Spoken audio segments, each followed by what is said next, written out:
persidangan masih berjalan. Saya juga udah nggak mau terlalu fokus ya dengan masalah yang terjadi antara saya dengan Yoke. Saya sangat mempercayakan kepada peradilan di Indonesia ini, khususnya di Jakarta Pusat. Saya meyakini bahwa kali ini akan mendapat keadilan ya, setelah sekian lama saya dibully.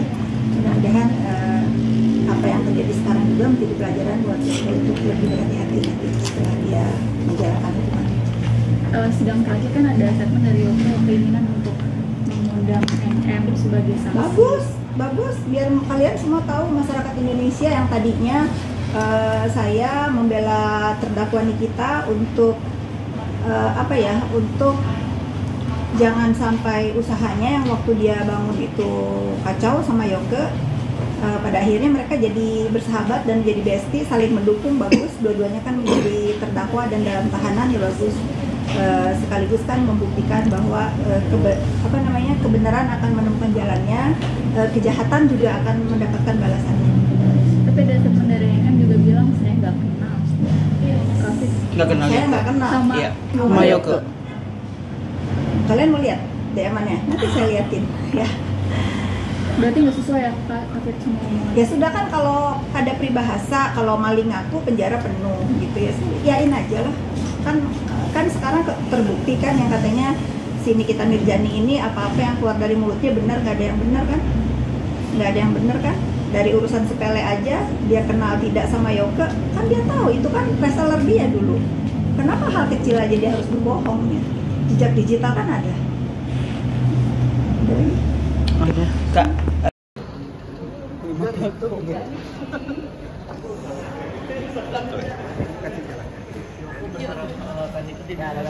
Saya nggak kenal dia, jangan berharap sama saya.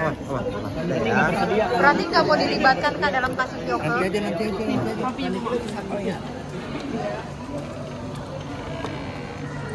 Bunda.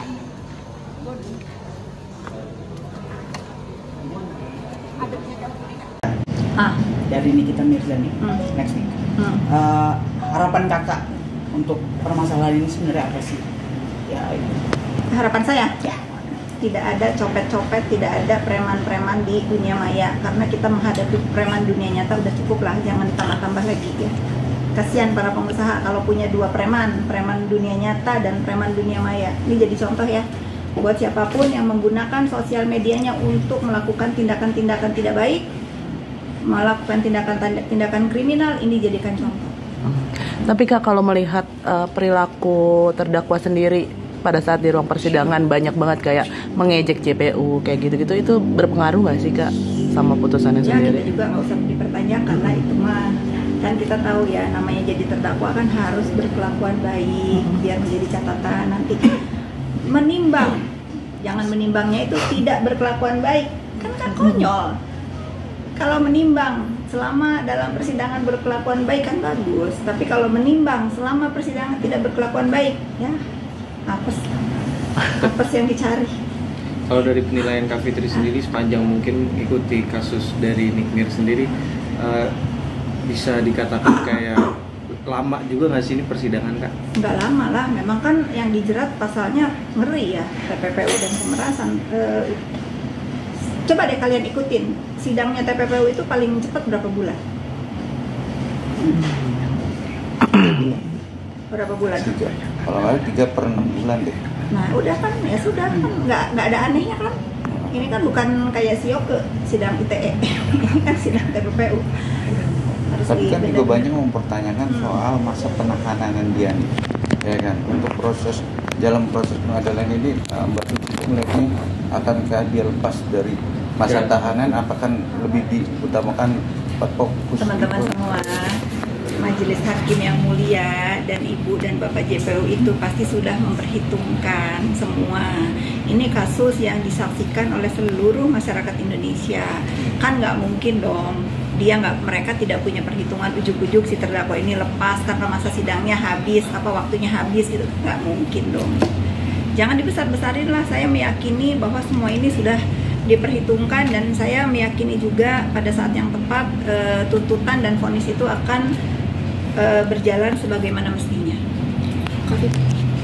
Kalau Renan kan melaporkan ke Fitri di Polres Jaksel. Ada update baru nggak? Kamu tanyanya ke sana, jangan ke saya. Ya. Tapi berarti belum ada. Ya kamu tanyanya ke sana, jangan ke saya.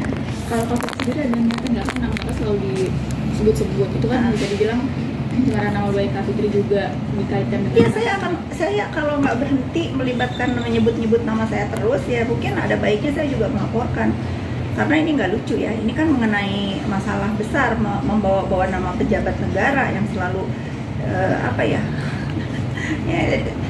ya sudahlah tahulah, tapi nantilah saya pertimbangkan apakah waktu saya apakah saya punya waktu sekedar untuk melaporin si terdakwa ini. Saya masih punya mulut dan jari saya masih bisa ngelawan, tapi nanti kalau udah keterlaluan mungkin saya pertimbangkan lagi.